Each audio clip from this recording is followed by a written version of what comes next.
Dwi am ddarllen o Marc penod 15, adnodau 1 i 5 ac yna adnod 15. Yn gynnar iawn yn y bore, dyma'r prif offeiriaid a'r arweinwyr eraill gyda'r arbenigwyr yn y gyfraith a'r Sanhedrin cyfan yn penderfynu beth i'w wneud. Dyma nhw'n rwym o Iesu a'i drosglwyddo i Peilat. Dyma Peilat yn dweud wrtho, felly ti ydi brenin i'r ddewon, ie?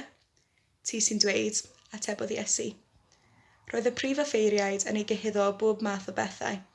Felly gofynnodd Peilat iddo eto, oes gen ti ddim i'w ddweud? Edrych cymaint o bethau maen nhw'n dy gyhuddo di o'i wneud. Ond wnaeth Iesu ddim ateb o gwbl. Doedd y peth yn gwneud dim sens i Peilat. Adnod 15.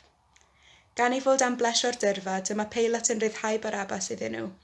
Wedyn gorchmynnodd fod Iesu i gael ei chwipio, ac yna ei ddethrydu i gael ei groeshoelio.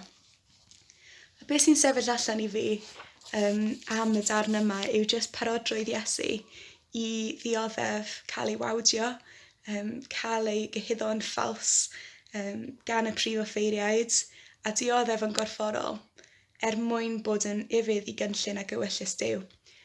A mae Peilat yn gofyn a'i brenin yr Iddewon yw Iesu. Dyma'r cyhuddiad yn ei erbyn. A sydd yn diweddu gyda y desfryd o gael ei groeshoelio. A meddyliwch yn ôl i Sul y Palmwydd, Sul diwetha, lle roedd y dorf yn gweud i clod i fab Dafydd. Mae'r tôn wedi newid erbyn hyn. Roedd Iesu'n gwybod beth roedd angen iddo ei wneud, ac yn barod i gael ei gyhuddo a dioddef droson ni.